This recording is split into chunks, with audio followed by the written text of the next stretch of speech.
Good morning and welcome to Spelman Day at the Capitol 2022.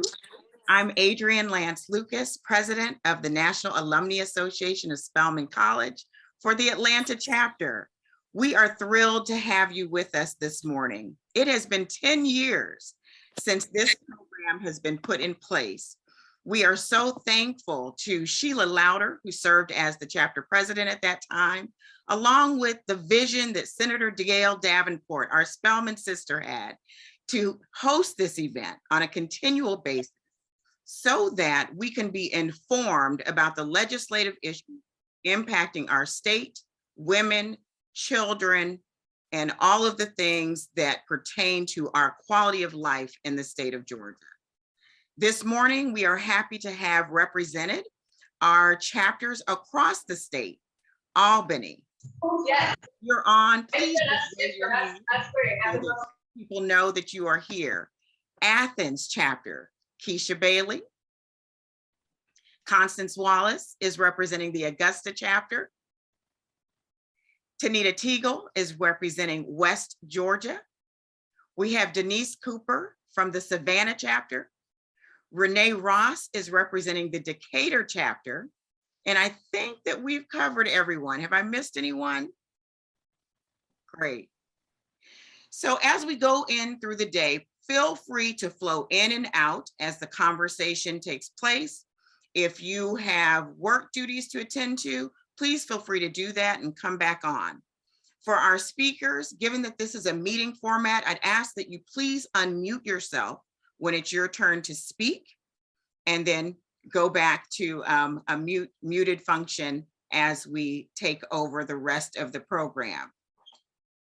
So as we get started today, we are jam-packed. We have some legislative representatives who are going to go through some issues. We will hear from our college president as well as Senator Davenport and move throughout the day, ending with a meet and greet from your legislators.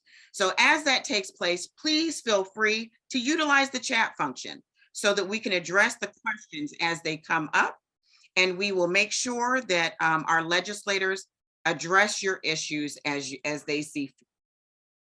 So again, welcome to Spelman Day at the Capitol. If you are big on social media, please use hashtag SDAC 2022 so that people know that we are here.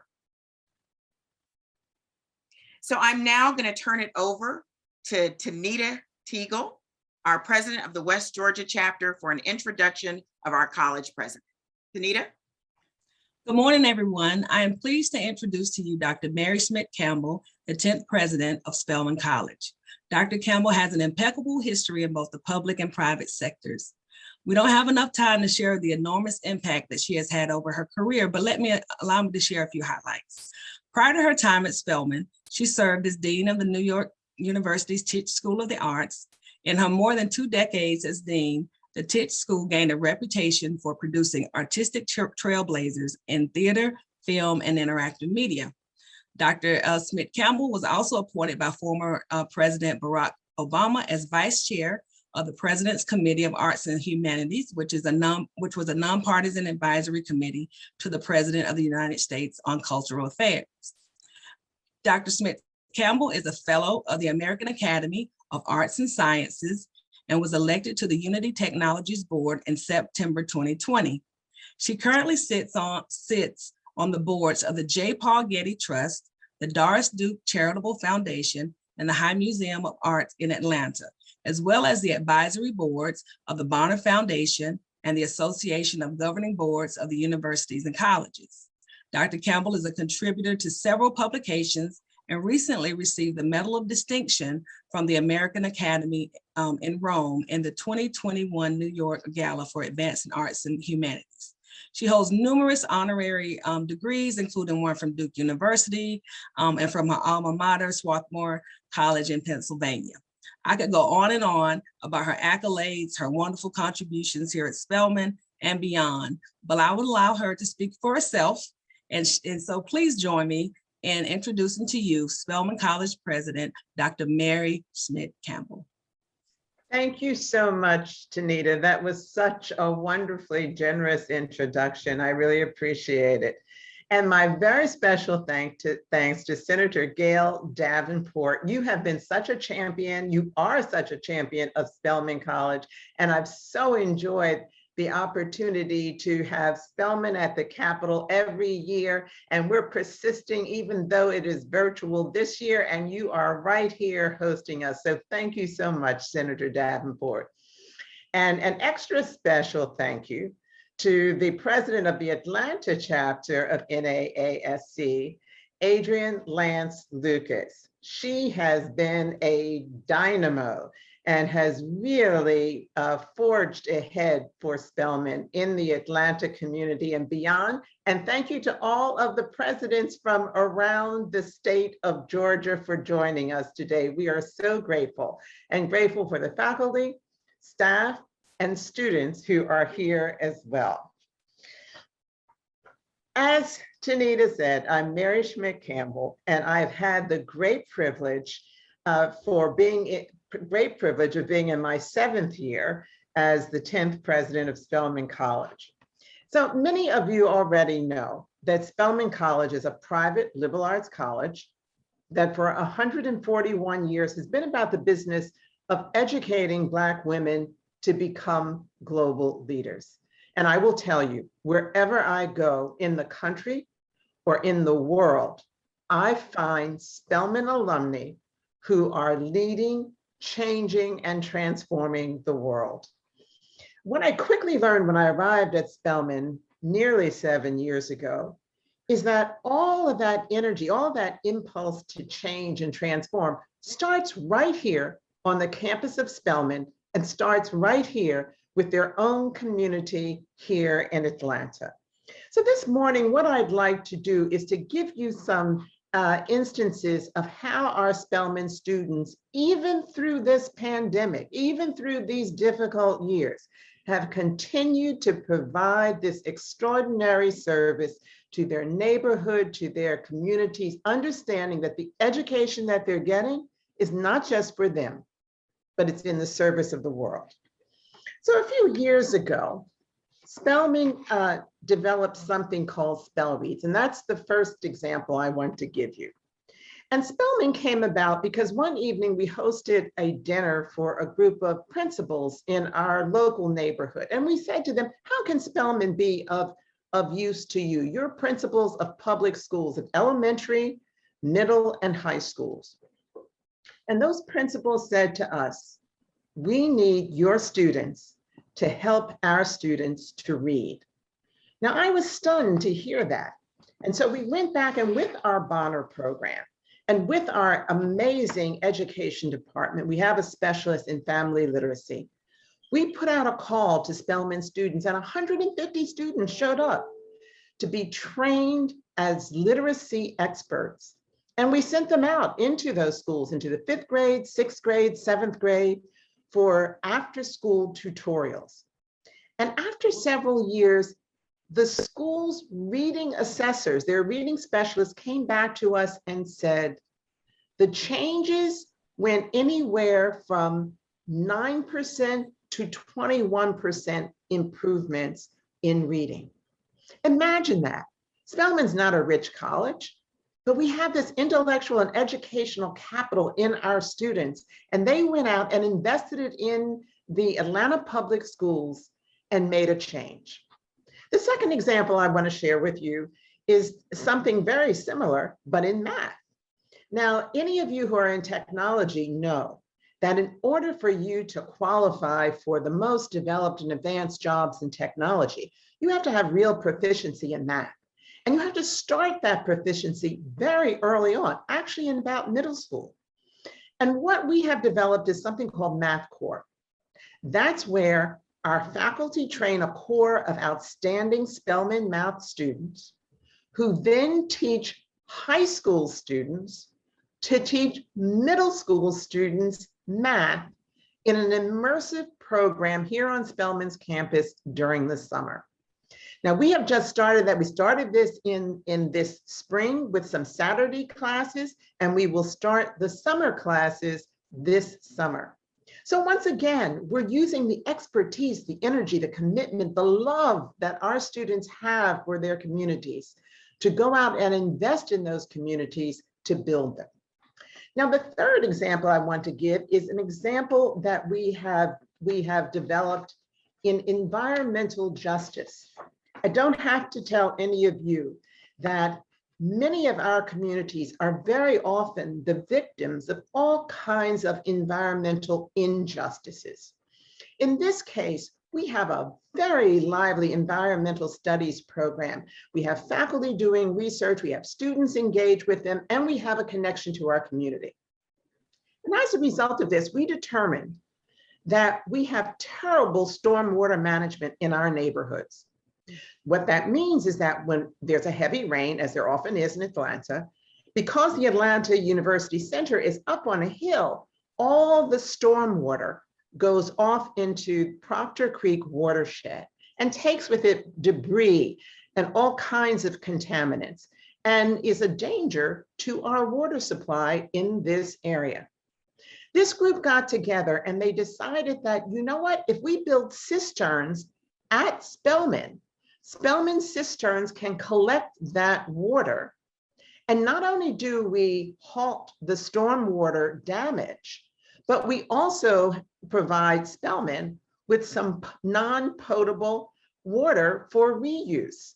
So this looks like a really exciting project. We're very excited about it. And I will be very shameless and say, I'm mentioning this project, Senator Davenport, because we have a proposal up for funding with the state of Georgia. So, but it's just another example of how Spelman students are here getting their education, not only on behalf of themselves, but on behalf of their neighborhoods, their communities, the city of Atlanta, the state of Georgia. So I could go on and talk more about Spelman. I could tell you that, for example, we're still the #1 producer of Black women who earn PhDs in STEM fields. That is more than any other college or university in the country.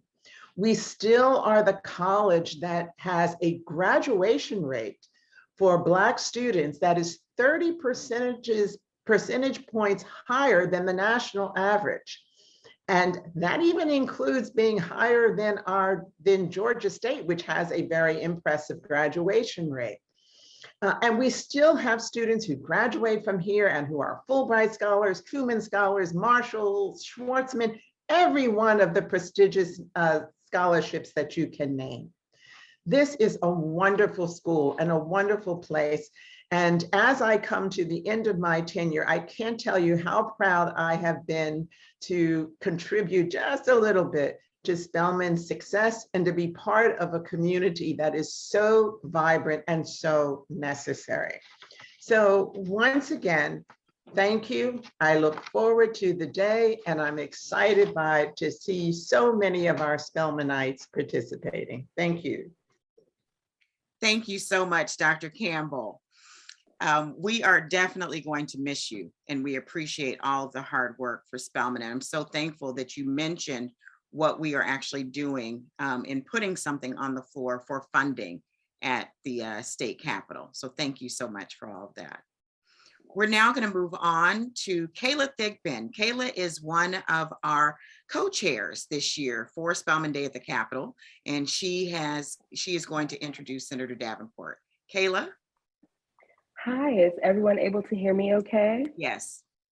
Awesome. So my name is Kayla Thigpen, and I have the honor of introducing the one and only Senator Gail Davenport. First and foremost, I saw that your birthday was this past Tuesday, March 1st. So happy belated birthday to you, Senator Davenport.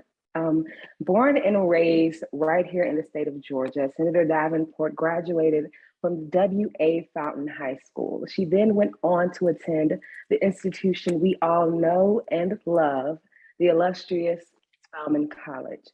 Since her undergraduate matriculation at Spelman, she has remained a pillar in the Spelman College community. In 2001, she received the NAASC's Atlanta chapter Outstanding Alumna Award. In 2002, the Spelman Board of Trustees honored her with the Community Service Award. And in 2008, she received the National Organization's Merit Award. In addition to being a full-time realtor and serving Georgia's District 44, Senator Davenport is a life member of the National Council of Negro Women and, of course, the National Alumni Association of Spelman College.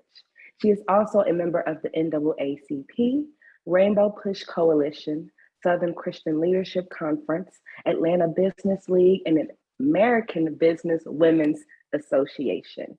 It is my privilege to welcome my sensational Spelman sister, Senator Davenport. The floor is now yours. Thank you very much. Thank you for that wonderful introduction. Today is Spelman Day at the Capitol. We started our legislative day today at 10 o'clock a.m. and I went on to the well of the Senate to let everyone know that it was Spelman Day. And the resolution that we have for Spelman reads, just a little from that, is Spelman College was founded in 1881 and is a member of the Atlanta University Consortium. It has long been recognized as a leading educator of women of African descent and is now named among the top 100 liberal arts colleges in the nation and is one of the most selective women colleges in the United States. And whereas the National Alumni Association of Spelman College Georgia chapters, Atlanta, Albany, Athens, Augusta, Columbus, Decatur, Savannah, and West Georgia will virtually host the annual Spelman College Day at the Capitol on March the 3rd, 2022. And whereas Spelman College at the Capitol is meant to inform and enlighten the Spelman College community, women who make a choice to change the world, and the Georgia community. And whereas this event has historically served as an opportunity to interact with our state legislators and advocate for legislation that impacts women, children, our institution, and marginalized communities. Now, therefore, be it resolved by the Senate that the members of this body commend Spelman College and the president, Dr. Mary Smith Campbell, and the college faculty, staff, and friends of Spelman for their many years of dedicated service to excellence in education, and recognize March the 3rd, 2022 as Spelman College Day at the state capitol. Dr. Campbell has led this institution for years, and we appreciate all that you've done. We have a resolution for you, and we will certainly present that to you during all of your festivities, because you actually deserve every word of it. And so we thank you for your years of service and all that you do, and thank you for participating for years at the Spelman Day. We pass bills and we pass legislation, we pass resolutions, but you know, our single mandate here at the Capitol is to pass a balanced budget. That is the mandate of the state. And on the floor today, we have that bill being presented now. I am on the appropriations, and we have been meeting in subcommittees to make sure that the things that our community needs, the budget. So the first line item we look for really education makes up the bulk of the budget, but we also look for those things in higher education. There's a line item that says Morehouse School of Medicine. That's not our district, but we always look over there for that, and these other institutions. But we want to make sure that we do the right thing down here at the Capitol. There are bills that affect our lives. Healthcare. We must make sure that we vote to have good healthcare, access to healthcare in the rural areas down in South Georgia. We need to make sure that we have healthcare. You have a lot of social justice bills. Many of you called to Capitol when SB 202 was given, our voting rights. We have to make sure that all of this is done. So you have legislators coming on at the end welcoming you and talking a little about these bills. But thank you so much for being here today and for listening to all this information that we have. I think we're voting now, so I need to run and get back, and I will be back with. Thank you so much for being here. Thank you, Senator Davenport.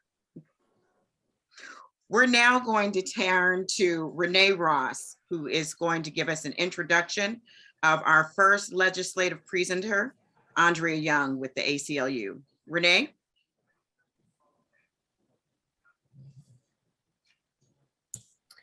Good morning. It is my pleasure to be able to introduce Andrea Young, Executive Director of the ACLU of Georgia.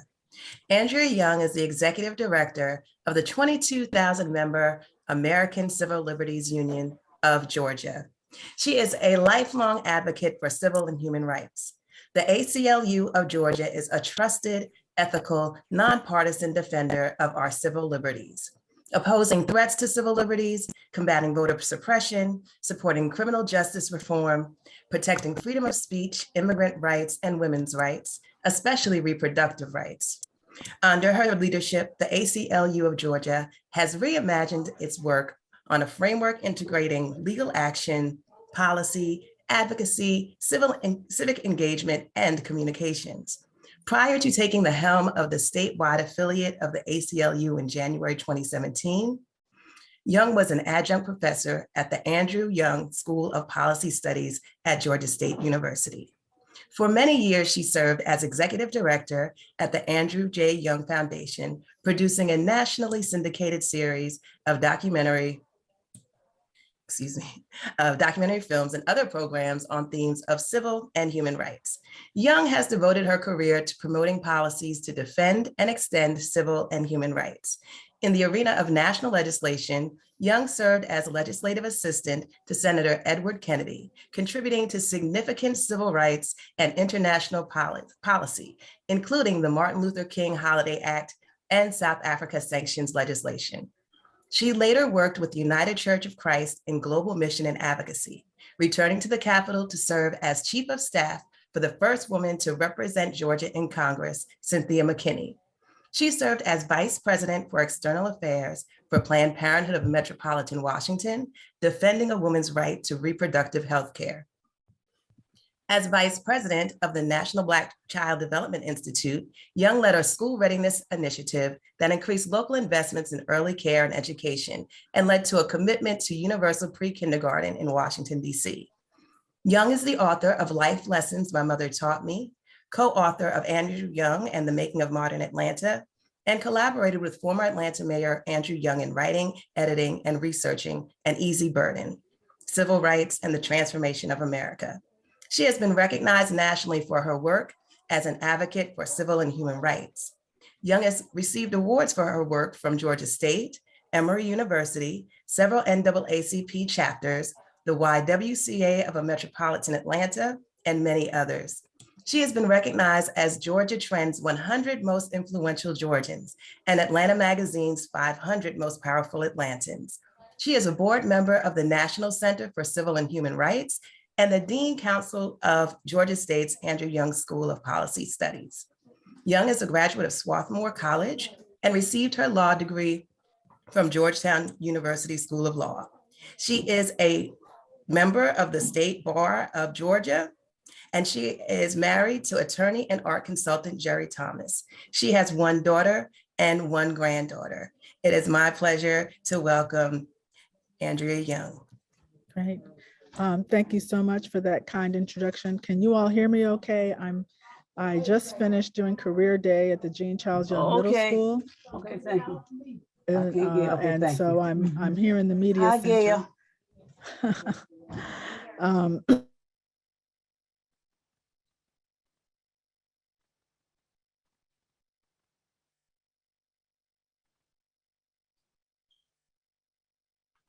I think you're on mute.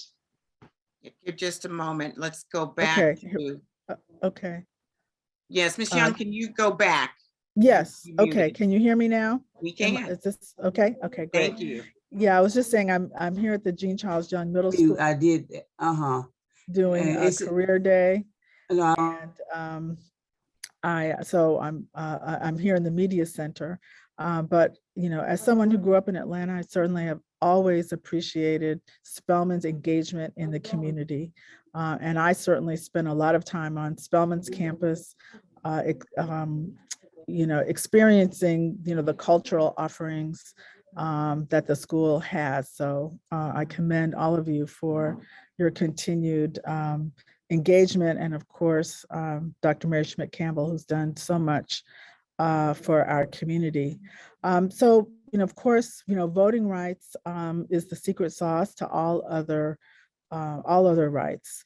It is how we, where we protect all of our other civil liberties. And so the ACLU of Georgia has been very, very focused on voting rights. Last year, well, I'll just say this year already, the state has passed a redistricting plan, and a plan that, even though the Black population of Georgia grew by 16%, they drew a plan that did not increase the number of Black majority seats in the legislature, and in fact drew Lucy McBath out of her district in the state redistricting. So in the congressional. So we as ACLU have brought litigation along with other organizations to challenge that. We just unfortunately had a ruling from the judge that said that these discriminatory maps, which he acknowledged are probably violations of the Voting Rights Act, but will stay in place while we litigate.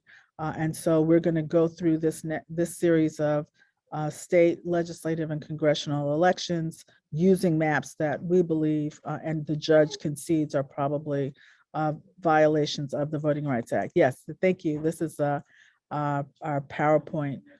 So we are challenging on behalf of Alpha Phi Alpha fraternity, the 6th district of the AME Church, and individual voters challenging these newly drawn districts. You go to the next slide.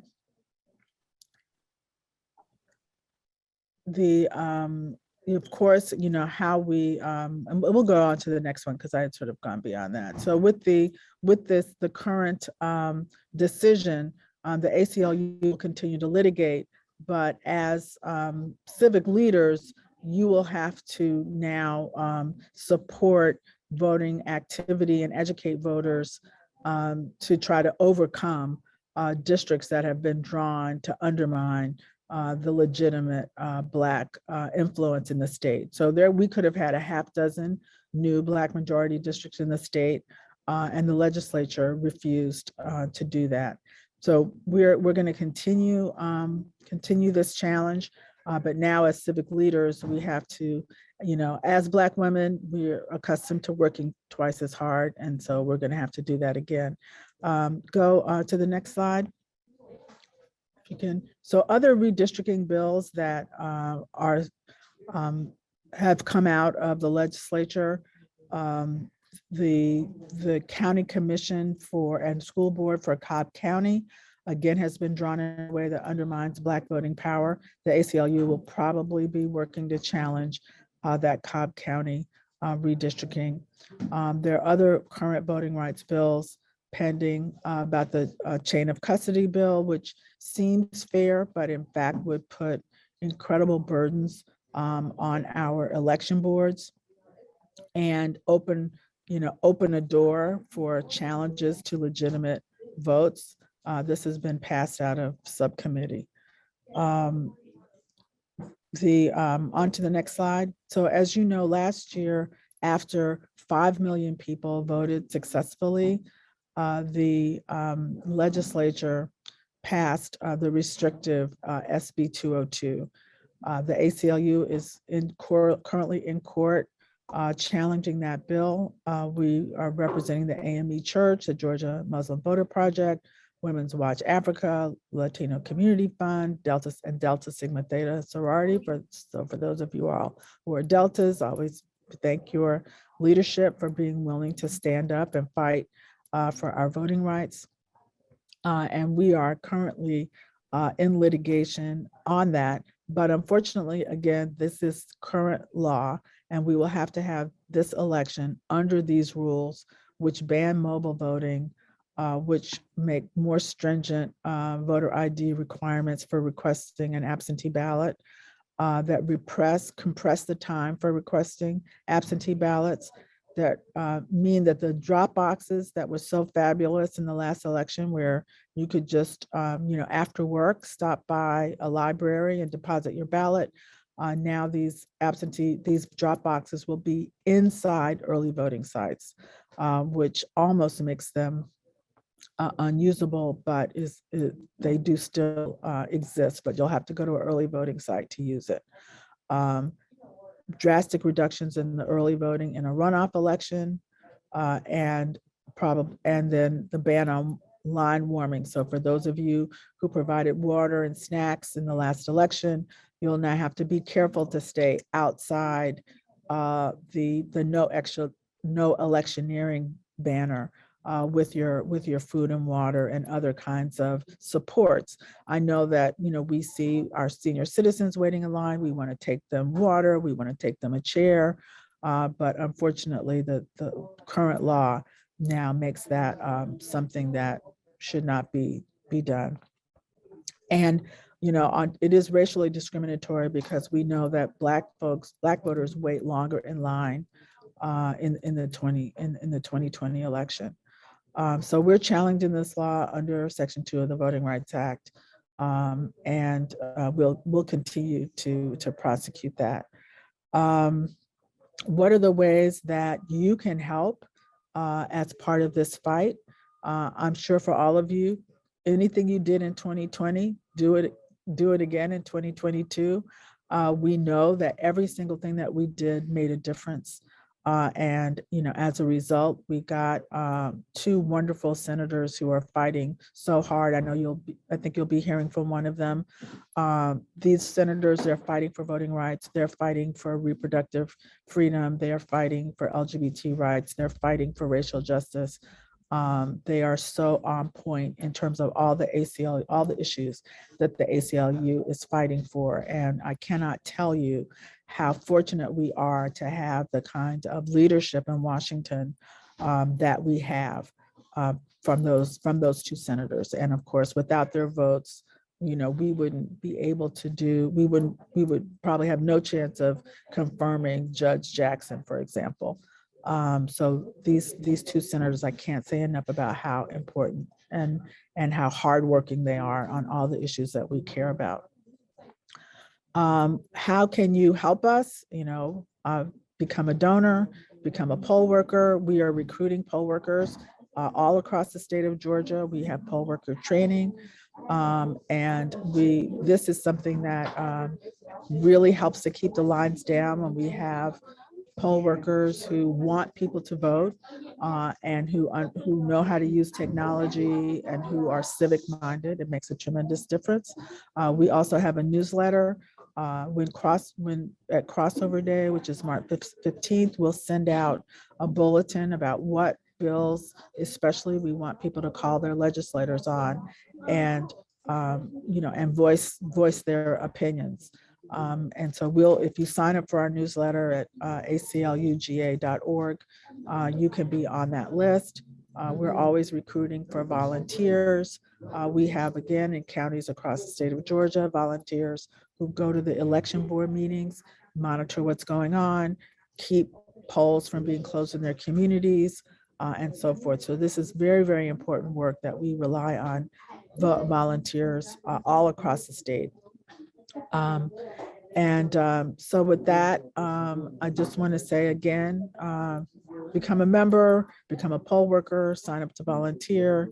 Our website always has, we have a legislative tracker. So for those of you who are monitoring legislation for your local chapters, we have a legislative tracker that's updated every day that tells you the status of legislation.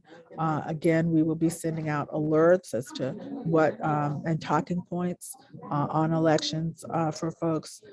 And so if, I'm certainly open to taking questions. I know you all have a packed agenda. Thank you so much for everything that you do. And, just really pleased to be with you today. Thank you, Andrea. We would like for you to entertain a few questions, if you don't mind. I'm going to Absolutely. kick off with, can you give just a little bit more insight as to where do we go if we want to sign up for a poll worker? As a poll worker, where do we go? Is there Yes. training? What is that Yes. total time commitment so that Yes. these Spelman women can go into action? Absolutely. And I can't think, of a more wonderful thing. So we recruited in the 2020 election, over 2,000 poll workers. So you can go through the ACLU of Georgia. We have a sign up page. We provide training, and we have a partnership with the Secretary of State's office, and we will refer those lists to both the Secretary of State and to the county that you're from. And so we're doing this statewide, not just in Metro Atlanta. I think I saw someone there from Athens, Savannah. We're doing this all over the state. So we will do our own training, and then there's also training from your county Board of Elections. You can also sign up directly, with your board of elections. And those of you who are leaders of these chapters, you should really know who is on your Board of Elections. Some of y'all should be running and be asked to be appointed to the Board of Elections.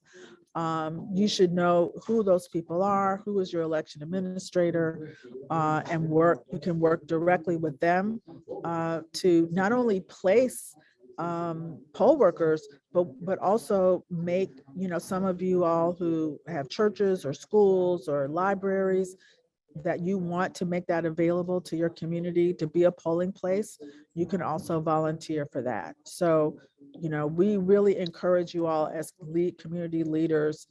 Democracy is a participatory sport. Sometimes it's a contact sport. And we need leaders across the state to be really engaged in making sure this apparatus works. Because unfortunately, we've heard that some people want to subvert our elections. They don't want it to be fair. They want to subvert the process. And so we need strong-minded, fair people to be engaged in this process to help protect it so that, we can all trust the results. Absolutely. I also see in the chat, Dr. Harper pointed out that if you are of the age of 75 or older or have a physical disability, do not be shy to go to the front of the line to vote. That's right. So you don't have to endure the long lines that we're anticipating. Yes. Just going through the chat to see if there are any other questions. I don't see any. Andrea, Okay. thank you so much. Okay, thank you all for all that you do for our state and for our community. We really appreciate it, and we really need it. We need every single volunteer hour that y'all are putting up. It all makes a difference for our community. Thank you. Thank you. We're now, I believe we have a video from Senator John Ossoff. I'm going to ask Kayla to cue that up. But Senator John Ossoff was elected in 2021. He's one of Georgia's youngest elected senators, and he's the first Jewish member of the Senate for the state of Georgia and from the South. We want to thank him. He sent us a special message, so we'll now play that for you before we go back to the next legislative presentation. Kayla?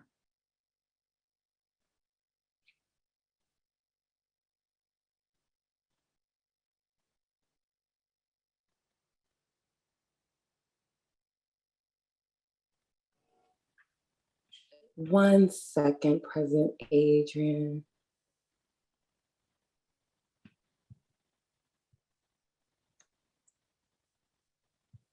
As she's getting that ready, I just want to make sure that we encourage you all. I had the pleasure of actually testifying for the first time in front of a subcommittee for the state capitol. So definitely get involved. I was in support of a bill for medical cannabis and ensuring that that gets pushed out and rolled out after they went through their first round of issuing licenses to ensure that African Americans, more African Americans can participate in that process from economic standpoint, but also making sure that those families get the support that they need for this alternative mechanism of treatment for their children and for themselves.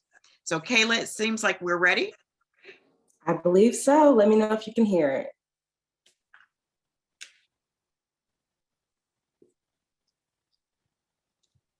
Well, it is not playing now. John Ossoff, thank you so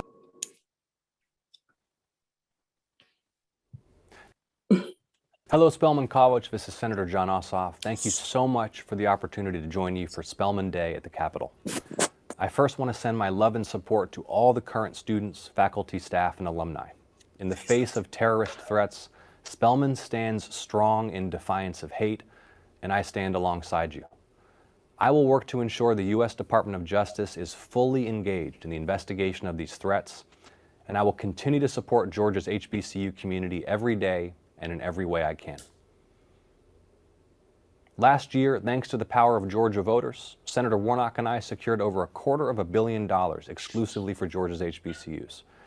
And this funding helped Spelman and other HBCUs get back on their feet, helped to relieve student debt, and gave Georgia's HBCUs new opportunities to expand and invest. Here are a few legislative updates from Washington. Earlier this month, the House of Representatives passed my and Representative Hank Johnson's Cybersecurity Opportunity Act to expand cybersecurity training opportunities at HBCUs. I also just introduced bipartisan legislation this month to help secure justice for civil rights cold case victims and their families. And this bill will help solve unsolved lynchings and civil rights crimes, because the victims of these unsolved civil rights crimes deserve justice, and so do their families. That's why I'll fight to pass my civil rights cold case legislation as soon as possible. I'm also continuing to work directly with Spelman College to secure federal resources to upgrade information technology systems that can enhance teaching, learning, and research, and to help get more women into the STEM field and achieve their academic goals. I will continue pushing to secure the funding that Spelman needs to thrive. I work for you and I'm at your service, so please never hesitate to contact me directly if I can be of any help, or simply to weigh in on the important questions of the day. Again, thank you for all your hard work, for your service, and for the invitation to address you today. We appreciate that message from Senator Ossoff. I just want to scan to make sure that Jennifer Lee with the Georgia Budget Policy Institute is on. Jennifer, are you there? Okay, great. We're going to go to Denise Cooper. Denise, please provide us with that introduction. Good morning, everyone. It's my pleasure to introduce Jennifer Lee. She's the Senior Policy Analyst for Higher Education at Georgia Budget and Policy Institute, where she focuses on state policies that provide Georgians great opportunity to complete a higher education credential regardless of race, ethnicity, and family income.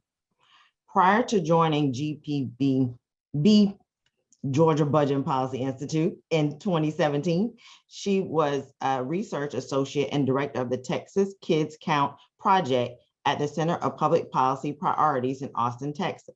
She graduated from Wellesley College and holds a master's in public affairs from Lyndon B. Johnson School of Public Affairs at the University of Texas at Austin. Let's welcome Ms. Lee now. Hi, thank you so much for having me. I'm so excited to be here. You will be hearing from my colleagues, Dr. Stephen Owens and Ife Finch Floyd later on as well, to hear about K-12 education and childcare in Georgia. So we're really excited to be here. When Kayla reached out to me, I was very excited as a fellow women's college graduate to be speaking to Spelman alumni. So thank you so much.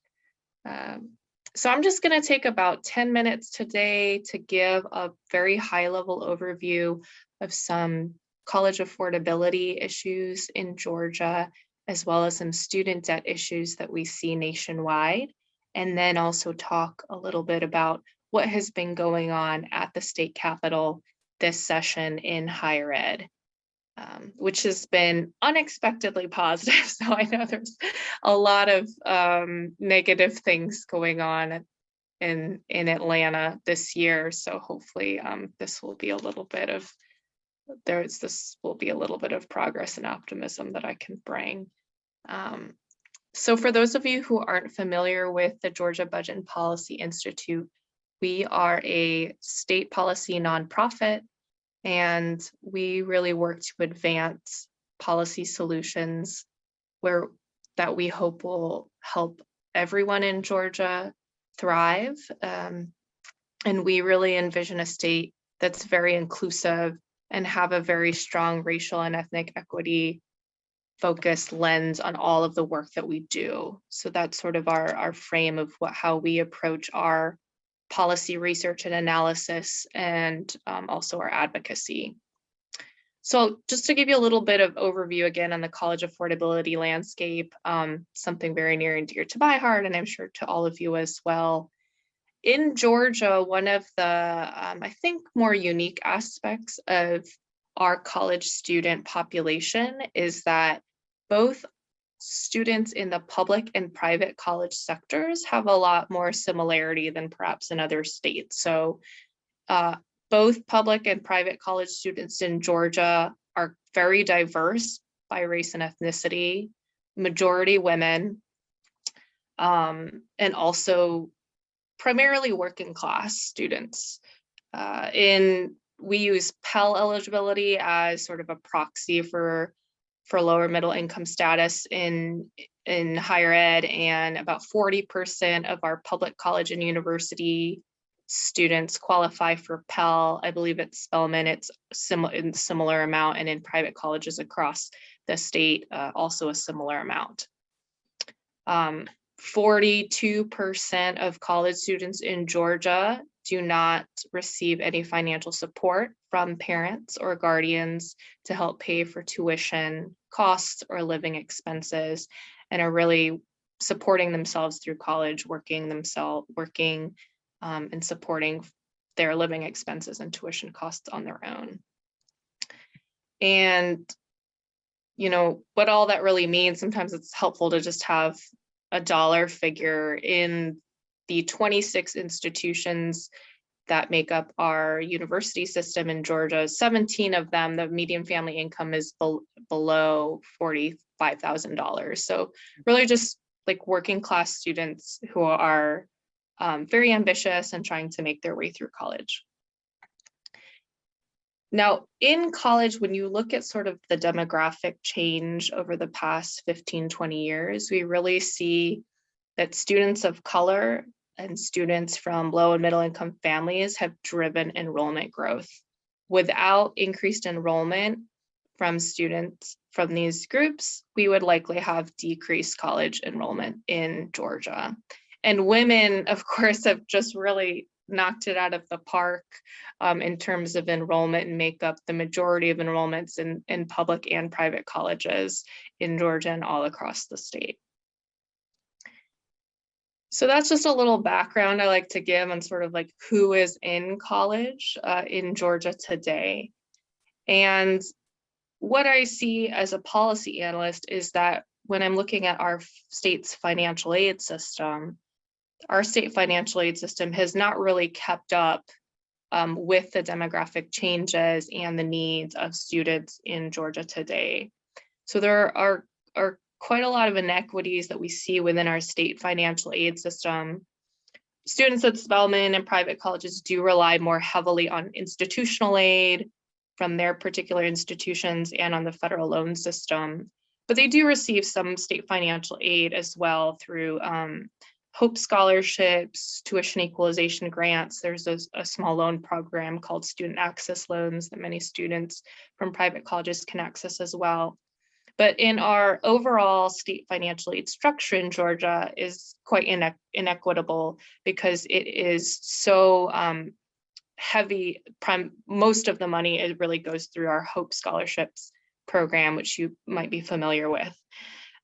It's a very large program. A lot of students benefit from it. And I always like to say that it's not really, I'm not like against Hope as a program, and I don't think it's sort of an either or. It's more about how can we have a both and?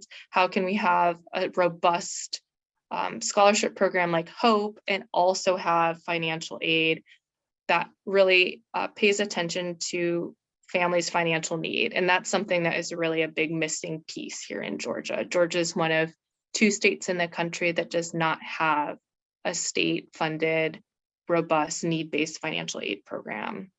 So when we look at Hope, we'll see that, you know, more than 90% of students whose families earn more than $120,000 receive Hope and Zell-Miller scholarships. So it's something that higher income families in the state really rely on and receive. But, you know, lower income students, so students whose families make like under $30,000, only like 10% of students are receiving the Zell-Miller scholarship, for example, which is a full tuition scholarship. We also see in the Zell-Miller, which is the full tuition scholarship, racial and ethnic disparities. Black students are the most underrepresented in the Zell-Miller scholarship compared to their quite large enrollment in colleges and universities, public colleges and universities in Georgia. So we have a financial aid structure that displays a lot of the same racial, ethnic, and income inequalities that we see in the state overall. And you know, we see college affordability being a problem really across the board. Most college graduates now carry debt. The average debt in Georgia is about $28,000 for college graduates. And because of the combination of the fact that like women are enrolling in college at such high rates and also can expect to earn less in the job market because of the gender wage gap, they tend to have lower incomes, slower repayments. Women actually carry 2/3 of the student debt in the country as a whole. So it's an issue that affects a lot of women in Georgia. I want to talk a little bit about student debt because it is an area where you really see the effects of past racial and ethnic disparities and discrimination. You know, racial wealth disparities and debt student debt is an area where there are very clear racial and ethnic disparities. Black students are more likely to borrow, they have larger debt amounts. And, you know, it really sits on the history in the United States of racial discrimination in a lot of different areas, particularly when we look at housing discrimination, redlining, discriminatory lending practices, all of that have kind of contributed to the wealth disparities we see today. In Georgia, I think Black households or white households have about 6 times average wealth white households do in Georgia. And so you can see the effects of that when you look at what the resources are available for many families when they're coming to the point where they're trying to send their kids to college. And then debt ends up being just sort of this vicious cycle where it can subtract wealth from many young adults who are graduating and lead to sort of a cycle of lower wealth when they're really trying to, you know, get off the ground after college. The for-profit college sector in particular tends to have a lot of problems with student debt. And it is a sector that disproportionately enrolls women and Black women in particular. In Georgia, 72% of for-profit college enrollees are women and 44% are actually Black women in particular. Not all, there are some like public colleges and for-profit colleges, especially people from the for-profit colleges would say that who like have similar outcomes, but it has certainly been true that there have been some very bad actors in the for-profit college sector that you see a lot of the really bad loan outcomes in terms of default and huge amounts of loans coming out of schools in that sector. So that, and again, it's a sector that targets and disproportionately enrolls Black women in Georgia and across the country. So I'll close by just talking a little bit about some of the good things that have been going on actually at the state capitol after that overview. So I talked about Georgia being one of the states that doesn't have need-based aid. There's actually been some movement this year to fund a need-based sort of completion grant style program. There was actually a hearing yesterday on the bill. There's been a significant amount of money in the budget this year to reduce student fees at public colleges and universities. There is a very money in the budget that could potentially reduce student mandatory fees at public colleges by 40%. There's also been discussion about reforming a state student loan program here in Georgia called Student Access Loans that has had particularly high default rates. And in the budget this year, there's also a large amount of money added for service cancelable loans for students who pursue mental and behavioral health professions, certain mental and behavioral health professions. So those would be student loans that they could take out, but then could get forgiven after a certain number of years of service in those specific provisions. However, the funding for tuition equalization grants and Hope scholarships for students who choose private universities did remain flat in the budget this year so far. So those are just some of the things that are going on in higher ed. From my view, it's positive. So yeah, and I don't know if we have time for questions, or I'm happy to also wait after Stephen and Ife present as well. Okay, Jennifer, thank you so much. We have time for probably one. If you have a question, please place it in the chat. If it comes up later on, she'll stay on and we can ask it at the end of the rest of the presentations. So I'm looking through the chat now. I don't see any at this time. So Jennifer, thank you so much. We're going to go on to our next legislative presentation. Pamela Cooper, our Southeast Regional Chairperson for the National Alumni Association, will introduce Stephen Owens. Pamela? Yes, thank you. Good morning, Spelman sisters and supporters. It is my pleasure to introduce Stephen Owens. He is a senior policy analyst at the Georgia Budget and Policy Institute, GBPI. As a senior policy analyst, he's really played a critical role in focusing on state policies that impact and affect public education, grades K through 12 in Georgia. He previously worked for the Department of Education, where he really played a pivotal role in creating data visualizations to really help policymakers realize the impact of outcomes and understanding what that meant. He also played a role in assisting with the creation of Every Student Succeeds Act. Stephen is a proud graduate of the University of Georgia, and he holds a doctorate in policy education with a focus on policy education. So I'll turn it over to you, Stephen, and welcome. Thank you so much for having me. Yeah, I'm going to try to kind of follow along in the trends that Jennifer has talked about to first look at the budget that we have going this year, and then talk about some of the bills that might relate to the budget or to public education generally. But as Ms. Cooper mentioned, my focus is on K-12 education here in the state of Georgia.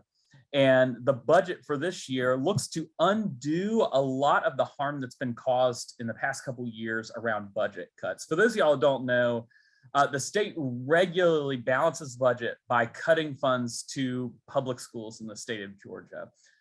18 of the last 20 years, the state has passed budgets with over totaling $10 billion cut to public schools. Now, if the amended budget passes as it is, which is amending last year's budget, it looks like last year's cut will be erased, which is great, and about $400 million added to last year's budget.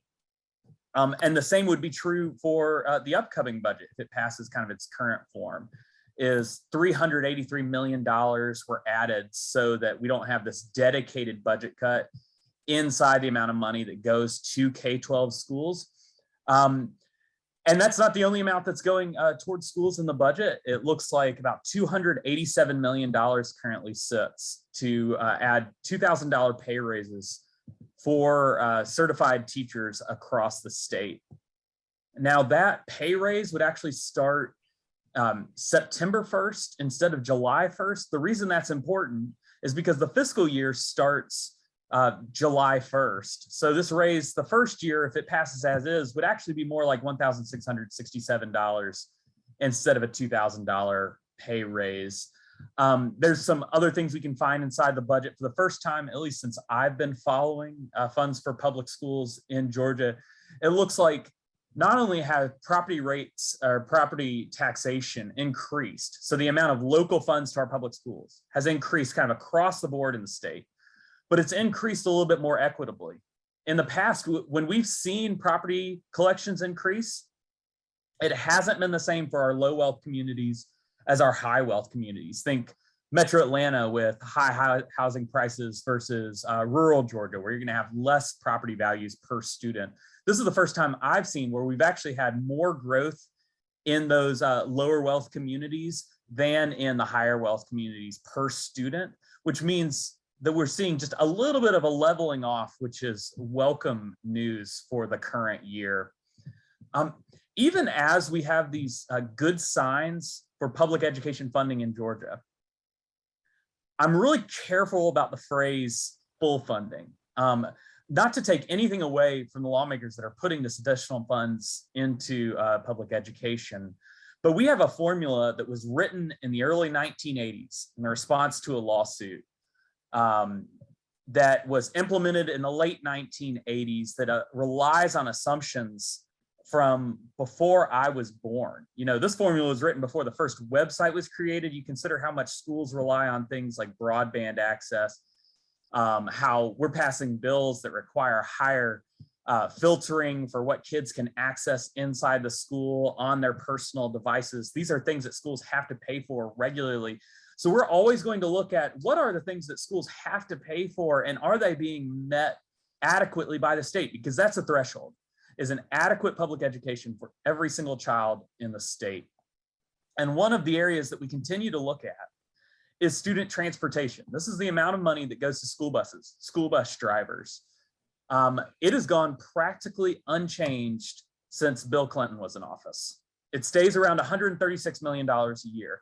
But the cost since then to school districts increases year over year. And the reasons they're easy to figure out. We've grown 250,000 students since the fiscal year 2000. The price of diesel, price of buses has gone up. There are expectations for our student transportation. For instance, if you buy a bus without air conditioning, that's about $20,000 less than a bus with air conditioning. You probably expect to have your kids or grandkids on a bus with air conditioning. Those are costs that we continue to send down to our districts that are just not met anywhere in the state budget. In 2012, in the wake of the Great Recession, the state pushed responsibility to pay for bus driver health insurance to individual districts. So when you hear stories about bus driver shortages, and we would hear it in our district. My son goes to a school at APS. We would hear about we're going to have longer wait times because we don't have as many bus drivers. It's because districts are forced into this awful position where they continue to have increasing needs year after year, but the amount of state funding, which is where the constitutional responsibility sits to educate funds, the amount of state funding goes practically unchanged.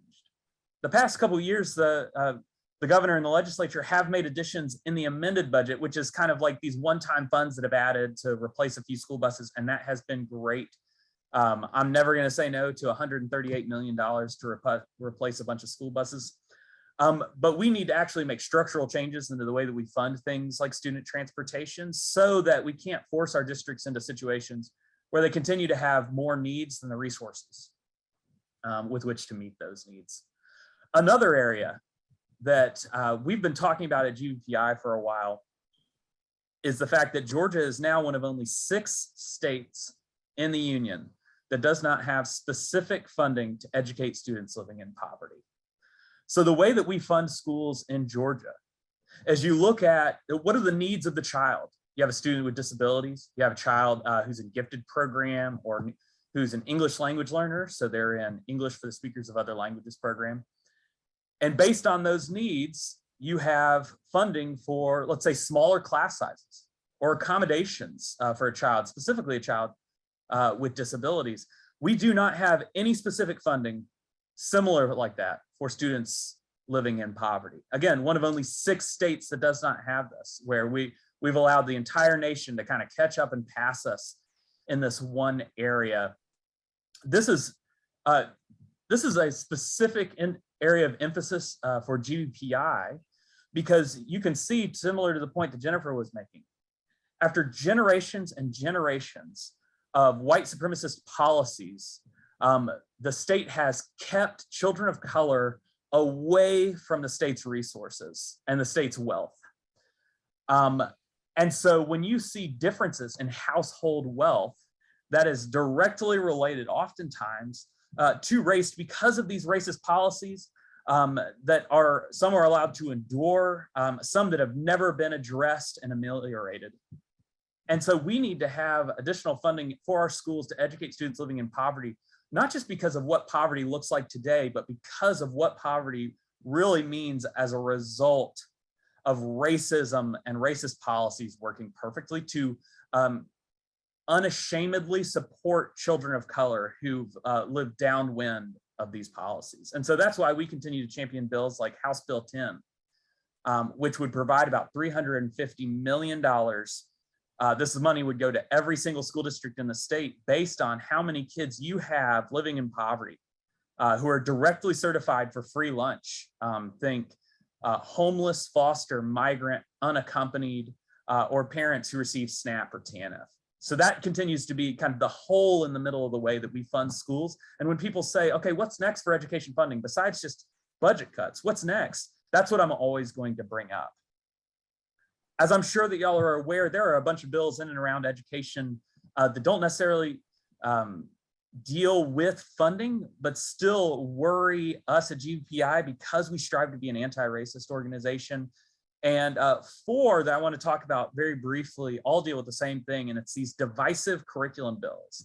I'm sure y'all have heard of these. They've been called anti-CRT bills. I want to be careful to call it that because CRT has now become this catch-all to mean things from the complex legal theory all the way down to diversity and equity inclusion. But because words have meaning, I'm not going to call them anti-CRT bills, but they come in the response to this national conversation about the role of race and racism inside our public schools. And the difficulty about these bills, we're talking Senate Bill 375, Senate Bill 377, House Bill 1084, and House Bill 1088. Only a couple of them, House Bill 1084 probably has the strongest legs to it, but they're all essentially the same, which is where they list out concepts that they say are divisive. Concepts like the United States is structurally racist, or that meritocracy is racist. And so they outline these concepts, and then they say no one is allowed to teach these concepts. If you are found to be teaching these concepts, and there are these levels of punishments, and then there's this kind of quote unquote due process where you can complain to your principal and then to the school board all the way up to the state board. But then after that, they include, but it will not prohibit teachers from teaching, the role of slavery, the trail of tears, the difficult parts of our history. And you can kind of imagine these bills trying to have their cake and eat it too. Don't talk about A, B, and C, but that doesn't mean you can't talk about D, E, and F. And really, the way that I would compare this, the way a lot of times I explain this to folks, is if you have one of these bills has a 20% cut of all your state funding to schools if you're found to be teaching these divisive concepts.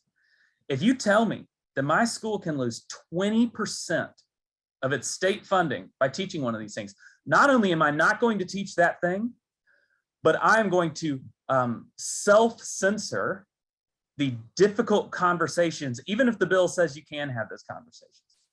That cooling effect, how do you talk about racism's impact in your school today if you're afraid that someone's going to see this as a divisive concept? How are you going to talk about the conflict and in Russia and Ukraine without talking about the way the media talks about quote unquote like white viewing nations versus like nations with people of color that are brown and black folks? Like, how do you have those conversations in the history class without it getting just a little uncomfortable to the benefit of your students? Will this cause a cooling effect of how we have those difficult conversations? What will the effect be of our teachers of color in the classroom where we lag behind? We have a student body, which is majority students of color in the state of Georgia. We know we need more Black and brown teachers in the classroom. How will this help or hurt our recruitment and retention of these necessary employees? And then, of course, the mental health of our students of color. It is hard to imagine bills like these passing when we haven't seen similar bills about the fact that we have Black kids going to school today in counties named after domestic terrorists, at high schools named after domestic terrorists. We have this beautiful picture of the Capitol where you can see in the corner John Brown Gordon, the head of the KKK, is memorialized on a state capitol. How are we having conversations about divisive curriculum and not having conversations about the world that we continue to put our kids in? I think I went over time, and I'm very sorry, but if there is a second for questions, then I'm happy to entertain them. Stephen, that was outstanding. One question that I just want you to reiterate, can you name the bills and the numbers and tell us, should we be supporting or against the way that these anti-CRT, I believe they're anti-CRT bills, are written? So if you could name those so that we can go into action with contacting our legislators to ensure that they do not pass. Absolutely. So House Bill 1084, this is the one that's gone the furthest. And this is the bill that I think has the strongest chance of passage. And then Senate Bill 377. These are both very similar bills that list out the divisive concepts, saying you cannot teach these things with varying levels of punishment if your school is found to be teaching them. House Bill 377 is unique because it also includes higher education and has some like federal grant implications that Jennifer Lee would know better than me.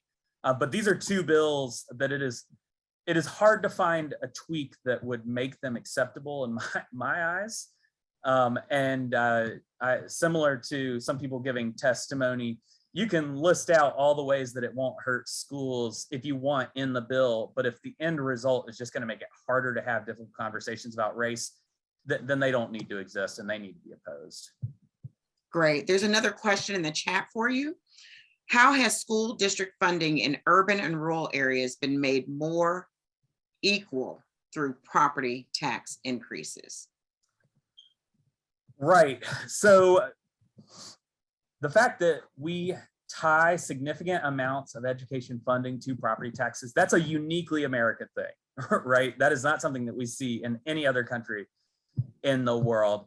The state does have levers which equalize the differences in funding, but long story short, there is nothing stopping that wealthiest 5% of districts from having gobs more of local money than the rest of the state, okay? And so some of these are supporting a lot of students of color. Think Atlanta Public Schools, which has a lot of property wealth per student, Burke County, Forsyth. But on the whole, this is going to support wealthier, wider communities, while the students that usually get left out of these discussions are people of color districts and rural districts. And the intersection of those two things puts a lot of our kind of rural majority Black districts in a really difficult spot. And so what I've seen from the past 10 years at least is a widening gaps between those wealthier property tax districts and those lower wealth, lower housing property value districts, specifically in rural Georgia. Great. Well, Stephen, thank you so much. We hope that you stick with us, just in case others have questions that come up towards the end of the program. We're now going to go to Constance Wallace with the Augusta chapter. She will be introducing Ife Finch Floyd, also from GBPI. Constance? Hello, good morning or good afternoon, Spelman sisters and our supporters. Ife Finch Floyd is a Georgia Budget and Policy Institute Senior Economic Justice Policy Analyst, leading the organization's ongoing proactive safety network and economic justice agenda. Prior to coming to GBPI, Ife was the director of TANF Research and Analysis with the Family Income Support Division at the Center for Budget and Policy Priorities. During her decade at the center, she provided technical assistance to state partners, expanded engagement with TANF advocates, conducted analysis of TANF data and policy, centered up racial inequities and historical racism within the nation's cash assistance programs, built new partnerships with groups representing people with very low incomes, and moved forward equity conversations within the organization. Ife has been busy. Ife holds a bachelor's in sociology from Northwestern University and a master of public policy from Georgia State University. Welcome. Thank you so much, Constance, and thank you so much for having me, Spelman alumni. I'm so happy to be here. So I am going to depart from what my colleagues have done, and I'm going to actually share some slides if that's possible. Yeah, so let me just get that set up really quickly. Okay, are you guys seeing the big presentation on there? Okay, excellent. So I'm going to focus my remarks on childcare and pre-K, and those programs. The agency that has jurisdiction over those programs is called the Department of Early Care and Learning, or DCAL. And I'm focusing on this area in particular because of working women and the importance of having quality childcare, and because many of the people who work in childcare and pre-K are women. So first, I would just like to provide a little bit of an overview of what the DCAL budget looks like. It is one of those agencies that receives significant federal resources. About half of the resources come from the federal government, and the other half comes from the state. And most of that comes from the lottery funding. So the lottery helps pay for Hope scholarships and other programs in higher education, but it also funds our pre-K program here. This is just a snapshot of what the governor's budget looks like for DCAL. As we speak, the General Assembly is considering the amended fiscal year budget, and that's slightly different from, they're only slightly different from what we've seen the governor propose, but those changes aren't really that significant. What we see for the fiscal year 2023 budget compared to the fiscal year 2022 budget, which was passed in the last session, is a $21 million increase over fiscal year 2022. I'm just going to highlight briefly some of the changes that we've seen in the budget, in the governor's budget, and changes that the House and Senate have chose to preserve in their versions of the budget as well. So for fiscal year 2023, there's a $3 million increase in childcare services. Now, what that is that is increasing the state funds to help draw down federal resources. So the federal resources mainly come from what's called the Child Care and Development Fund. So the state has to meet a certain match or a certain level in order to draw down those resources. There was a slight adjustment of what the feds were going to contribute. So the state increased its resources to make up for that.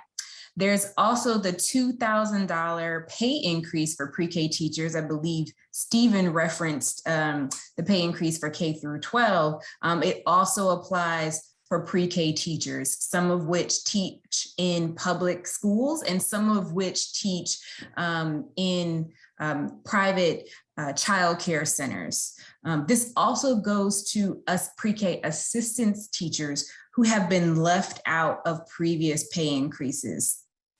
There's also a $5,000 pay or cost of living adjustment for full-time state workers. That's a little bit more than $500,000 in the decal budget because most of the folks that work in this area work either in public schools or in childcare centers. However, there's also a $2 million cut in pre-K teacher training and experience. And as we kind of dug deeper, we've realized that this is because there are actually fewer pre-K teachers today as there have been in previous years. And so that's a concerning trend. We're not exactly sure if it's because pre-K teachers are moving to teach kindergarten or other grades or moving out of the teacher teaching altogether, but it's certainly something that we need to pay attention to. Okay, so I want to put some of these numbers in context because the childcare industry and sector has really been experiencing a crisis even before the pandemic. So the two main issues is that those who work in the childcare industry are paid very little, but the cost to families is actually quite high. So these are some of the these are kind of the two biggest issues. And I want to talk about them in the Georgia context. Of course, these issues have only been exacerbated by the pandemic. Childcare providers are struggling to keep teachers and keep childcare workers. Many have left. And of course, we know what happened with school being closed in the previous school years. Teachers and parents were struggling to make sure that their children were appropriately educated. The first piece I want to lift up is around pay parity among early learning educators and childcare workers. So if we look at just pre-K teachers compared to kindergarten teachers, they make far less than kindergarten teachers. And of course, pre-K teachers and also childcare workers are, they're overwhelmingly women. And if we look at assistant teachers, they make even far less than pre-K teachers. So assistant teacher pay right now is at about $16,000 a year. And that is regardless of your education and regardless of your, regardless of your credentials and regardless of your experience. That is the base pay. So this $2,000 increase will boost that pay to about $18,000, but still that is tragically low for people who are teaching our kids. But if we think about, if we bring in childcare workers into the conversation, they're paid even less than pre-K workers. And pre-K teachers who are, they are funded by the lottery. Childcare is a more complicated funding mechanisms because you have a little bit of state resources and federal resources to support that. And then of course, parents paying tuition to cover that. But pre-K teachers have some of the lowest wages in the early care space. Many child care workers are either at or near poverty and are experiencing food insecurity because their wages are so low. And unfortunately, not only are they childcare workers women. Nearly half of all childcare workers are Black women in Georgia. For some of you who may have children and in center-based care, you know how expensive it can be to keep your kid in a quality, safe environment. So the Economic Policy Institute says that the average cost of an infant, just an infant in center-based care, is about $8,500 a year in Georgia. And that's more than the cost of 1 year of in-state tuition at a public college or university in Georgia. If you think about a 4-year-old, it's about $6,300 a year. This is a lot of money, particularly for people with low wages. In fact, because of the high cost of childcare and the instability that the pandemic has caused related to people's finances and work, many women have simply left the workforce because they tend to be the primary caregivers, right? They've left the workforce because of that high cost of childcare. Georgia does have childcare subsidies or childcare assistance called CAPS. However, it tends to be targeted to people who are have lower levels of income or moderate levels of income. But even though there are thousands of children and families who could be eligible for these subsidies and assistance, only a fraction actually receive that additional assistance. And middle income families also struggle to afford the cost, and they often aren't even eligible for child care assistance. So let's think about some solutions. I presented the budget, and a lot of the solutions that I'm recommending really center around a need for major investment in the childcare infrastructure. So, for example, the state can use lottery funds to support and increase pre-K teachers and assistant teachers' pay. Jennifer Lee has written a great report about the reserves, the lottery reserves, and in fact that we have a surplus, I think $1 billion surplus over what we need in the reserves. Those resources can be used to begin to increase pre-K teachers' wages. Again, as I mentioned before, for childcare workers, it's a little bit more complicated. We really need state and federal investments to support childcare providers. And childcare providers, many in the Atlanta area, many of those smaller childcare providers are owned by Black women. And again, are struggling to keep their childcare staff and workforce because they simply can't compete with the wages at Amazon or Target across the street, right? So we really need sustained and increased federal funds to support the child care infrastructure.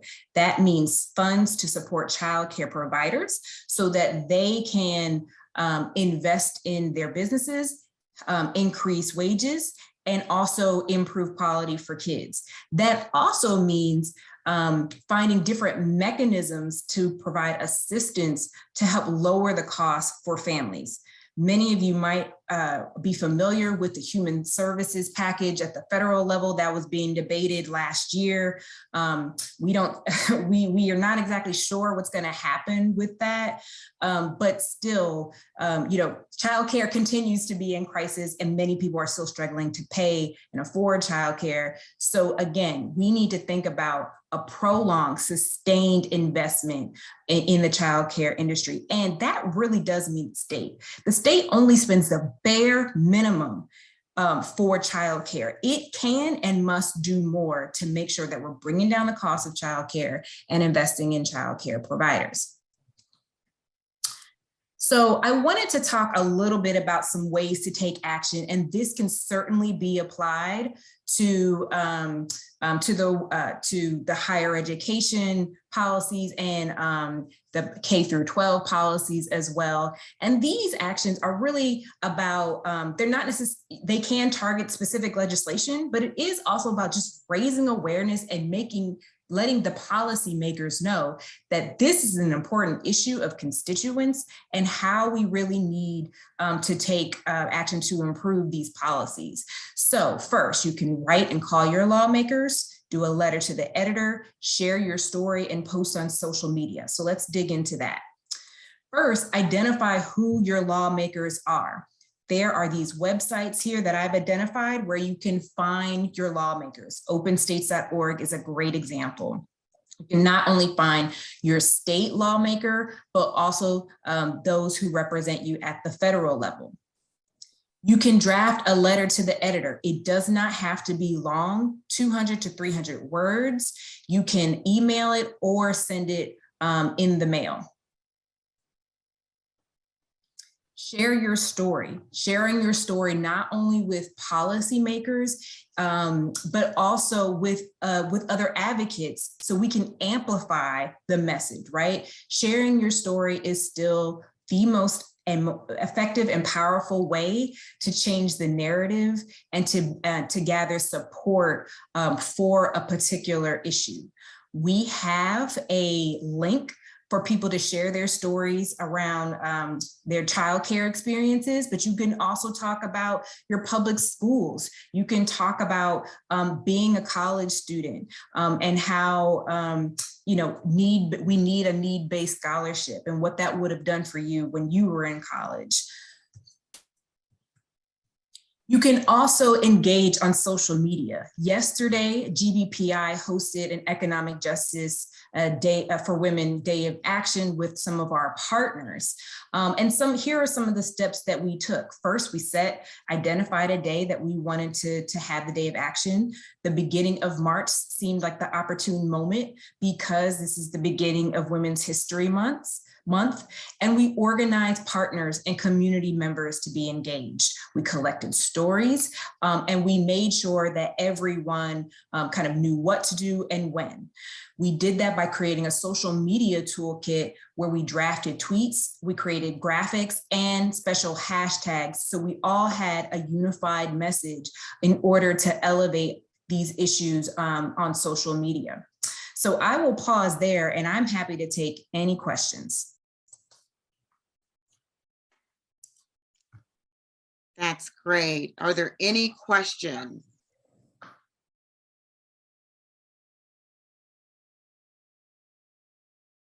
There is one from Betty Ann Hart. Will the Biden infrastructure bill provide any additional funds for pre-K education to help the deficiencies that you mentioned? Yes, yes. So the Build Back Better plan, which again was being debated last year, was approved by the House, but got stuck in the Senate. It included billions of dollars for pre-K and childcare.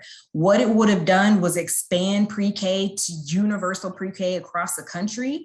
In Georgia, we already have, nearly universal pre-K program, but that would have bolstered that and provided such critical investments to the childcare infrastructure as well.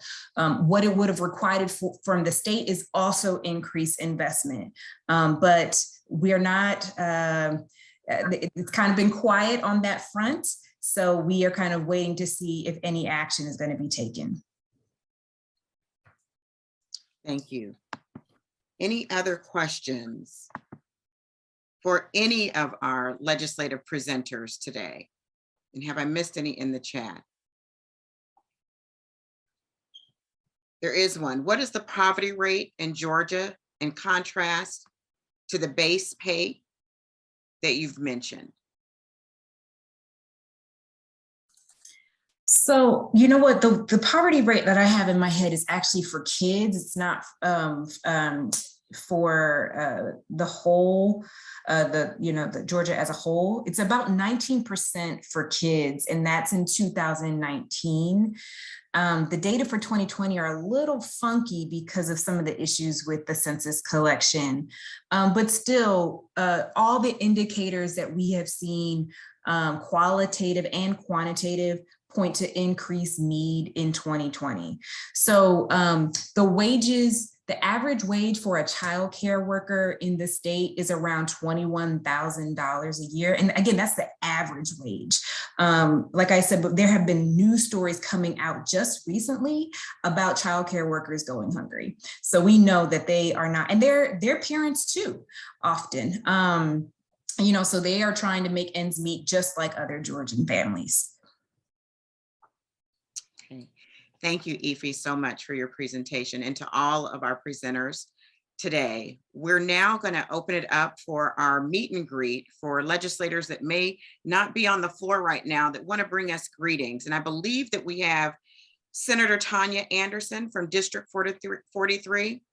If you are with us, if you could please turn on your camera and unmute yourself. I am here and I appreciate the opportunity to greet you. I have to say that having Ife on to give you guys an update is, to say the least, one of the best. I just worked with her on a bill to almost demand that the state of Georgia increase their resources to TANF citizens who receive TANF. And I did get bipartisan support on that, Ife. We'll talk about that offline. But Georgia leaves on the table, and I'm sure she told you, Georgia leaves on the table millions of dollars every year because they meaning since 2019, refused to accept these federal funds that are TANF. It says temporary assistance. But sometimes people hear assistance and they think that it is helping someone, and it's unfortunate that we're here for that, and some people choose not to walk in that calling. But Senator Tanya Anderson, I am also the chair of the Georgia Legislative Black Caucus, the largest, most impactful, most dynamic, most relevant caucus in the United States. We fight for equity, justice, and freedom, equity in education, equity in criminal justice reform. I work in that space as I have championed and authored 2 bills. I'm on my 3rd bill. Senate Bill 288 from 2020 allows people who have criminal records, misdemeanors, and some felonies to have their records restricted and sealed. This bill is historic, as there was nothing else on Georgia books that gave people an opportunity for a second chance. And what this bill does is it gives them the opportunity to petition the courts to have their records restricted and sealed, so that they can get back to work, so that they can provide for their families, so that they can go back to school, they can have housing. Anything on your record prior to this bill in the state of Georgia stay there for life. It's a barrier. It affects 4.3 million people. And right now, 1.2 million of them are eligible to have their records restricted and sealed. Now, these records are still open to the courts and law enforcement, but it will not be public record, which allows people to have their dignity back. And so Senate Bill 288 is a bill that I authored and championed, got bipartisan support later on, but I was moving with it anyway because I know how criminal justice is sometimes inequitable and it affects our communities more than any other. And then Senate Bill 105 is a bill that I co-authored to, Georgia has the highest rate of probation. It has the highest rate of recidivism as well. We fund it and we don't realize that, those $30 million or $33 million per year can be for a scholarship, can be for, that can go toward housing, removing and eradicating homelessness from Georgia's, from our streets. And so Senate Bill 105, and then this year I am authoring Senate Bill 257, which also is a criminal justice reform bill, which now allows for the records to be restricted and sealed of those who are survivors of human sex trafficking, Right now, they have to wait 2 years before they can even have their records sealed. And so that bill is a bill that I champion as well. And then it also includes citizens who have been pardoned by the Board of Pardon and Paroles. They have their records restricted and sealed because they've already gone through an arduous process of getting their record, of getting the, having the pardon. So instead of walking around with a piece of paper in their pocket, they can now have their records restricted. So in certain categories can't be restricted, which are DUI, crimes against children, and sex crimes. So those are the categories that are not qualified, that don't qualify for that. But for the most part, the work is being done around criminal justice reform, equity, justice, economic justice, as well as healthcare, access to healthcare. And so as a state that is #1 for business, we should be #1 for education, equity, economic equity, criminal justice reform, and justice as a whole. So thank you for having me. We look forward to partnering with you in your community work as you are ladies of distinction. And I am proud to represent you with my colors on today. I represent you in my eyeshadow and everything. I just did it up for Spelman. And I appreciate who you are and the fact that you represent Black women with excellence. So thank you for having me. Thank you, Senator Anderson. And if you can, please put the Senate bills that you've sponsored in the chat so that we can follow up on those and learn more about them. And thank you. Additionally, I'll say this real quick. I've also sponsored Senate Bill 15, which would create, make Election Day a state holiday so that we're not fighting our way to the polls, fighting our way to get, make our voice heard. So Senate Bill 15, it did get a hearing, but as a member of my sorority, we are also sending letters to those committee chairs and committee members to get this bill moving. Lastly, I've also sponsored the Crown Act, which is a bill about natural hair. It has a new bill number, it's 61 or 64. Whether it's a protective style or your natural hair, you should not be discriminated against because you choose to wear locks, braids, wigs, twists, whatever you want to wear. It should not be a form of discrimination to keep you from getting a job or promotion. It should not be an intimidation in the workplace. So I'm working in this space because I love our people and I love to see us walk in liberty and justice. So I'll put those in the chat. Thank you so much. Thank you. And you know, your Crown Act bill is so appropriate for Spelman women. Dr. Campbell was on today and was sporting her newest braided do. And we've seen her with an afro that has grown over the pandemic. So we really appreciate that. And we also appreciate her representation. So we're going to open it up if there are any other legislators who are on that would like to greet us. I believe that Representative Kim Schofield is on as well from District 60. And if there are others that I cannot see, please turn your camera on and feel free to bring greetings and welcome and tell us what you're working on as well.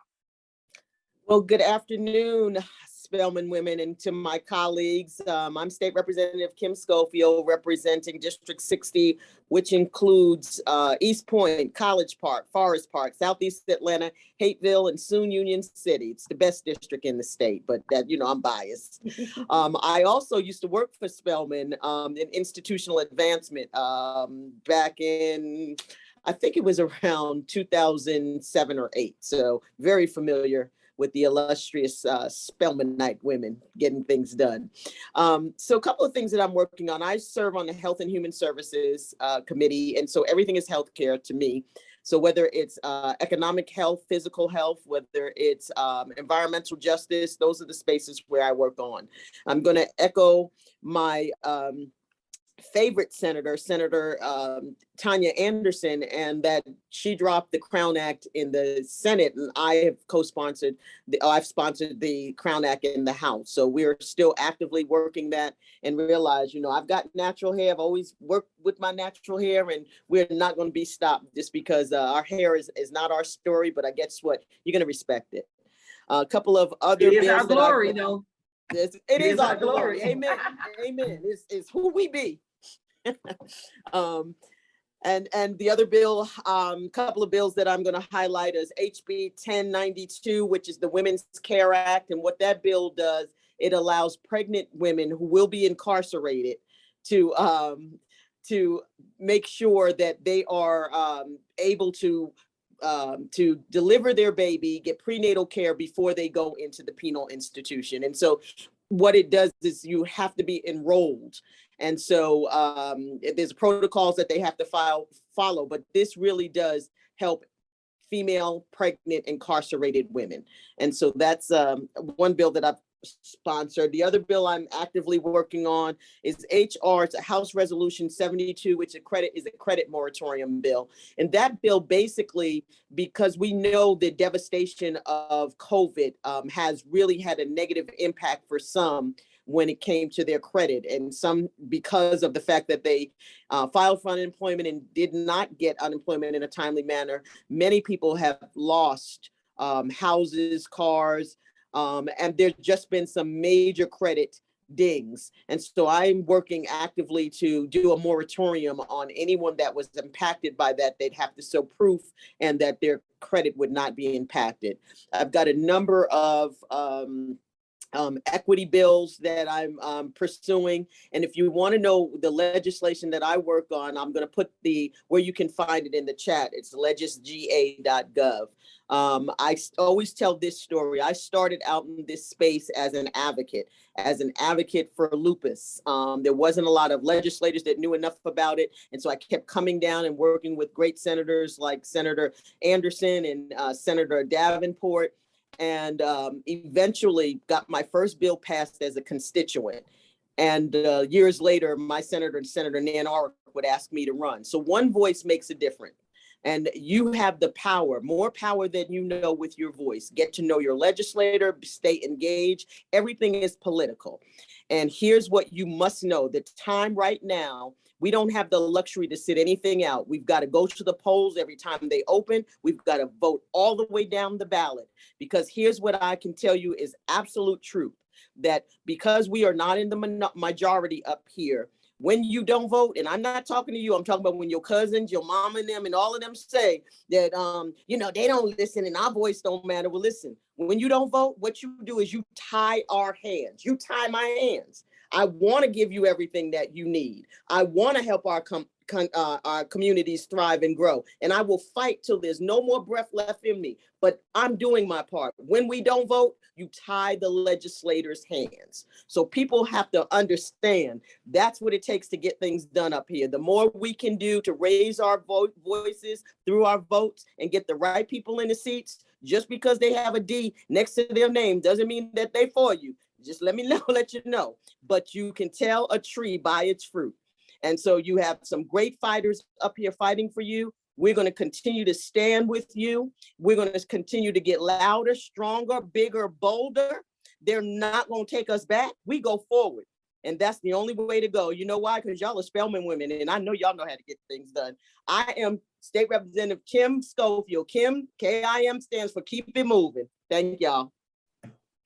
Thank you, Representative Schofield, for keeping it moving. We love that. I have a question Ms. for, go ahead. Ms. Lucas? Yes. Yes, we have Senator Harsina Tate. Hi. Thank you. Say hello, and I want to thank you all for your prayers for my sister, Spelman graduate, and her husband. So I just wanted to say hello today, and glad that you all are having Spelman Day at supposedly the Capitol. Oh, and I'm in District 38, Southwest Atlanta, and part of Cobb. Thank you, Representative Tate. Good to see Thank you. you. Senator Tate. Senator Tate. Senator Tate. And I think Senator Nan Orrick, who was chairing the Working Families Caucus, should be on the call now. She jumped off to get on this call. Is she there, Ms. Lewis? Ms. Lucas? Andrea. Senator Orrick, are you with us?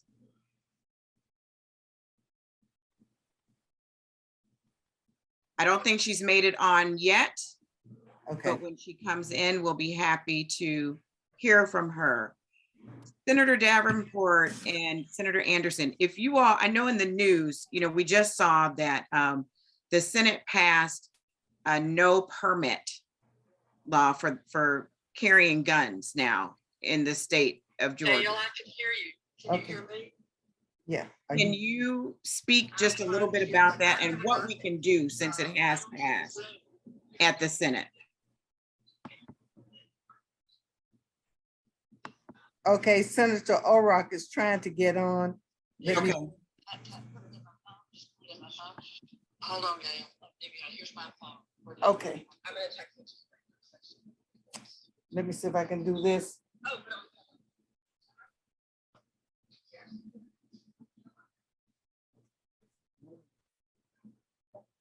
As she's doing that, I'm going to go back to my question based on what we saw in the news yesterday regarding the Georgia Senate passing a bill that would eliminate the requirement for a permit to carry a firearm in the state. Can one of you speak to that and what we can do at this juncture, given that it has passed at the Senate level?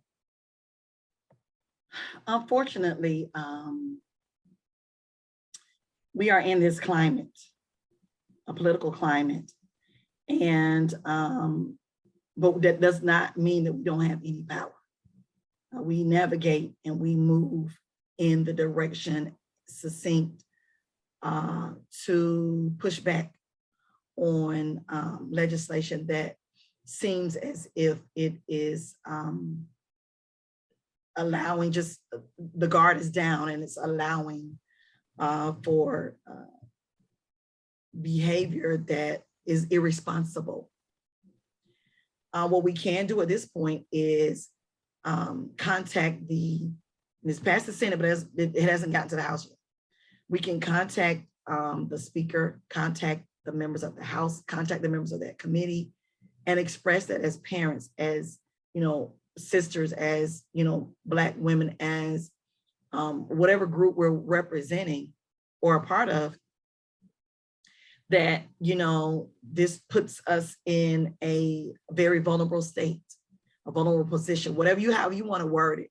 You can now contact those members of the House of Representatives. If you want to contact all 180, I say do a email campaign and get it planted. Be purposeful about it. Join in with other groups, join in with sororities, join in with fraternities. Make it a huge effort to say this cannot, continue. This cannot move forward. But make your concerns known. Even go to the media. Do whatever you need to do to make it shed light on it. That this is not a smart decision, or what we're in support of, or what this how we can move Georgia forward, which they love to do. Love to talk about moving Georgia forward. Well, this is not a move forward moment. But just I would say reach out to those members of the House of Representatives, and especially to the committee members, wherever the bill is assigned to, whatever committee is assigned to the chair and the members of the committee, as well as the House of Representatives as a whole. Thank you. Okay, now Senator O'Rourke, we are getting, now she is right here. Hello, Senator O'Rourke. Senator Swoopler is not going to be able to make it, so you might have to come to the whole thing. They're coming. Okay, Senator O'Rourke, I'm trying to do this the old-fashioned way with the telephone. I don't know how we doing it. We can see and hear you, Senator O'Rourke. Hello. They hear you. I hope you can hear me. Oh, great. Well, I just want to add my welcome and salute at higher ed institution here in the heart of Atlanta. Spelman College has been making history for Spelman on this call from all across the country. Please know, difference your institution, its impeccable leadership, its incredible student body, fabulous universe of alumni.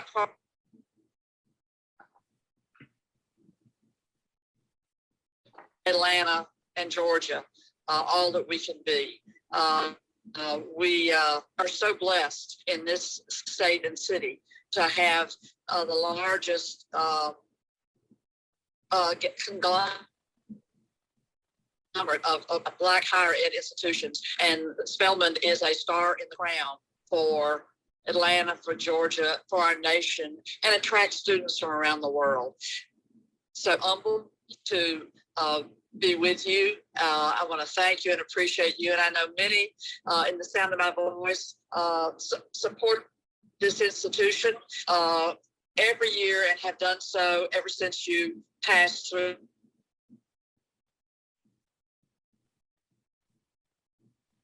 You and we lift up the incredible presidents and academic leadership that Spelman brings to our city and state. You're a beacon light. Let us assist in lifting up Spelman.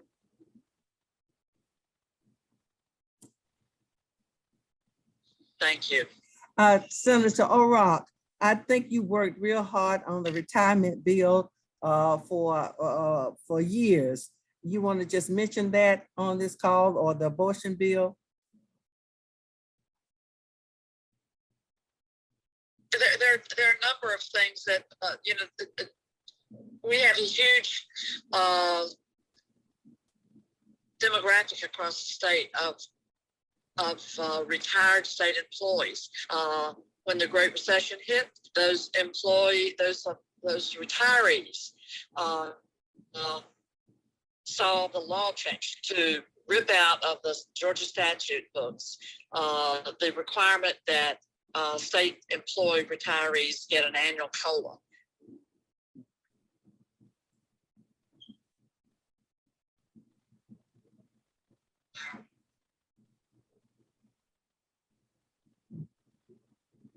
We'd love to make golden years, and we see that they're in so many cases facing deep financial stress from not being able to keep up because they the retirement committee. There is some forward motion. We're still working to get another $150 million in the budget. We got a start on it. We're not there yet. And along with building a stronger retirement package for those that are currently employed, and we'll hope to retain by having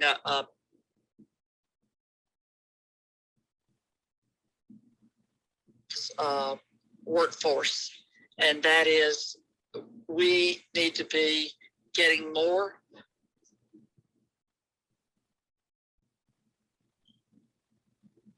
to college and graduating with degrees and graduating with technical competence, graduating with degrees from our higher ed institutions, from our technical schools of Georgia.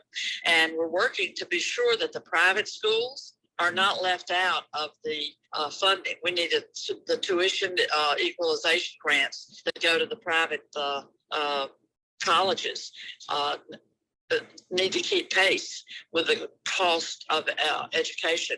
Right now, I'm working with the Association of Independent Colleges Schools to get money in the budget. Senator Davenport and I are both on the budget committee, and it's critically important that funding and the tuition equalization grants get addressed in our budget. The final thing I'll say is that we're pushing very hard for bringing Georgia out of the basement. There are 2 states in the country, New Hampshire and Georgia, that have no income-based financial aid that's universal. And so that is, we have bills that we've introduced on the House and the Senate side, and we're challenging the state to step up and address in-state tuition. And part of that is letting the dreamers go to college in Georgia without having to pay out-of-state tuition in the university system. But I know of special interest to the institutions like Spelman are to have the tuition equalization grants be increased for the private schools. And finally, you'd be interested to know, and many of you do know, I'm sure, that last year was the first year that a Heritage Day recognizing the role of HBCUs in our state and around the country was launched. I'm working on that. Senator Sonia Halpern, whose parents were graduates of HBCUs in Alabama. And so that occasion will happen on the 17th of March. And people are welcome to attend if you're in the sound of my voice and able to get here. It'll be March 17th, I believe at 2 p.m. But Sonia Halpern's office, Senator Halpern's office, has all that information. She's the lead sponsor. And to build this tradition of recognition of the HBCUs, and absolutely what needs to come with recognition are funding dollars and support. So thanks to all of you for all that you do in your many walks of life that are represented on this call. And we'll keep pushing. And by the way, every one of you in the sound of my voice, think about whether you should run for office in these times in which we find ourselves. Thank you. Thank you. Andrea.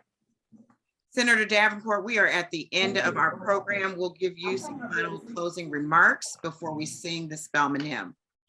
Yes, thank you so much. And thank everyone for being on the call. Some wonderful information, very informative session. Thank you so much. We have been represented, Spelman College has been represented for decades down here at the Georgia State Capitol General Assembly. We've had State Leader Abrams in the House. We had Judge Betty Ann Hart in the House. We lost a representative, it escapes me. But anyway, we had Representative Alicia Thomas Morgan, and I'm here in the Senate. So we've had some excellent representation from Spelman College, and we thank all of you for being here. We thank the legislators for coming on, and thank you so much for being here today.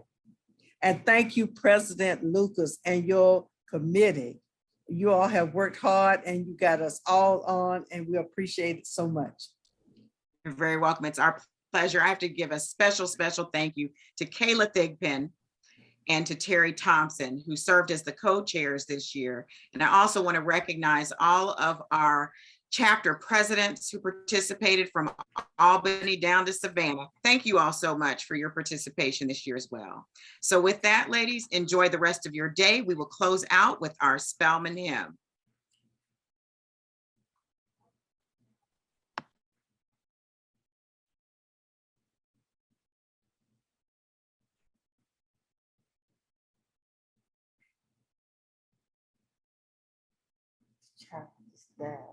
What was it?